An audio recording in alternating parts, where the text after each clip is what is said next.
the dignitaries sitting on the dais, the panelists, and all the participants. Today, the challenge is not about education.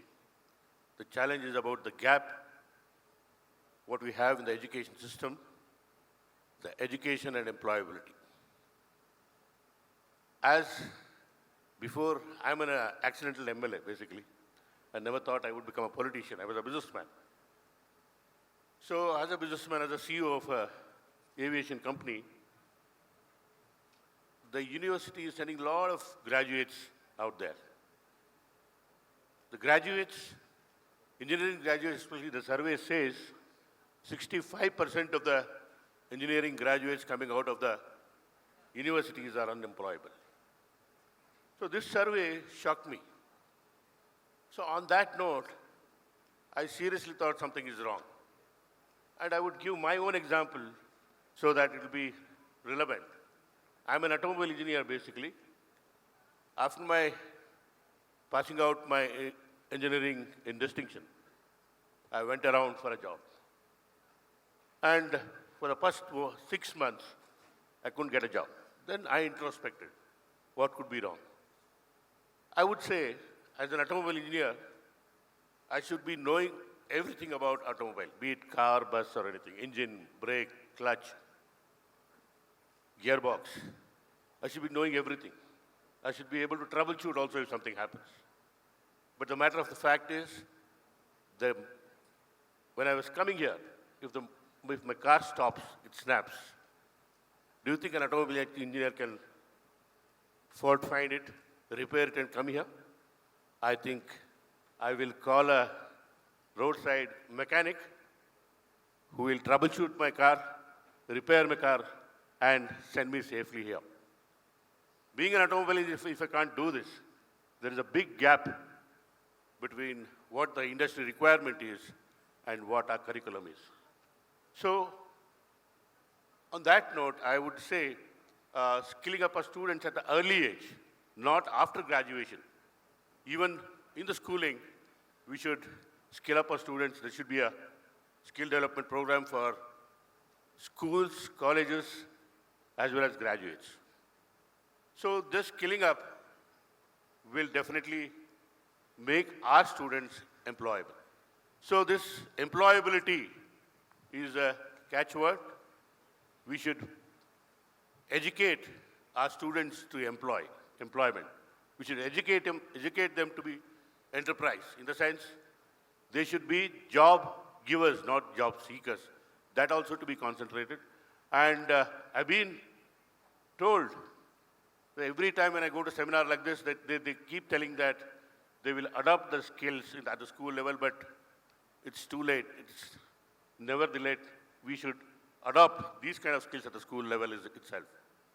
And I would also, since there are many students here, I would want to say, we also have to tell the opportunities that are available in this country. For example, if I'm doing a PU science, 12th grade science student, we all have a set mind. I'll be an engineer or a doctor. If you have done a commerce, you think you want to become a chartered accountant. There are many other opportunities in this country which we need to explore, and the universities and colleges should enlighten the students. For example, I'm into a business of aviation, that is cloud seeding. I'm a rainmaker. Whenever there is a drought, I use the technology known as cloud seeding, and I try to create the rain. So here, the aircraft goes to the cloud and sprays something called as aerosol. That is cloud seeding.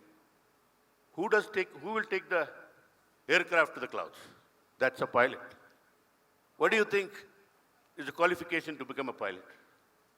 I think a lot of people keep telling me, you need to be an aeronautical engineer.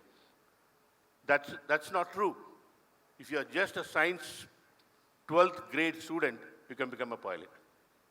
Just 6 to 8 months of training with a pilot license, you can become a pilot. So similarly, a lot of students are not aware of what are the opportunities in this country.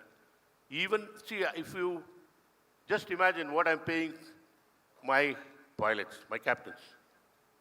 The pay package is 1 crore per annum, each pilot. I need 2 pilots to fly my aircraft for cloud seeding. So 2 crore is a payout for the pilot who's just a PU or a 12th grade science student. Why is he getting such a salary? Not because of his qualification. It is because of the skill of flying an aircraft which is paying him a ransom. So I would request all the panelists, all the university vice chancellors, the students to explore the opportunities. For example, even a person who drives the train is called as loco pilot. Even he is getting a salary more than 1 lakh. So we should enlighten our students about different career opportunities in this country, not just engineer, doctor, chartered accountant. So having said that, I have tried to skill up my students back home in Ranebennur. See, the problem here is the talent is there everywhere, even in the rural India and in urban India. But the opportunity is more for urban students. After knowing this, I try to skill up my rural students also. In the sense, I have, out of 4,000 odd taluks in this country, my taluk, Ranebennur taluk, is the only taluk having all the government schools a digital learning. It has got a digital learning in every school. 212 government schools has got a digital learning in my constituency. And for the competitive exams, in North Karnataka, the competitive exam, the awareness about the competitive exams to become an IAS officer or a Tahsildar or a BEO or even a village accountant or a PDO, North Karnataka students are failing badly because they are not aware about the competitive exams.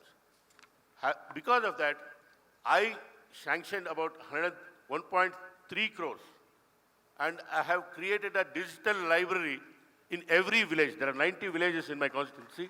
I have a digital library in every village. And when I was studying, I used to mug so many formulas, mug so many definitions, just for the exam sake. Understanding the basic concept is also to be concentrated. The basic concept of science has to be understood early.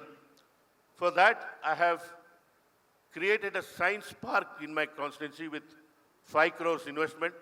This has got everything a science student should know. For example, in our days, Newton's law, Archimedes' principle, or energy conservation, all these we used to mug. Here in the science park, we have all practical, and every law a student can practically understand, experience himself. So that's what I want to tell all the vice chancellors. We should have these kind of practical learning in this class. The fundamentals of science should be understood, and then skilling up is the most important thing. In the Western countries, as I have read somewhere, that even at schools, 1 skill per student is a mandatory. An employable skill per student is mandatory in Western schools. So these kind of innovative thinking and innovative implementation should happen is what I feel. I have not come here prepared to give a speech. I thought I'll be in the panel and be discussing. So I feel I've made my information is useful for all of you. Thank you so much.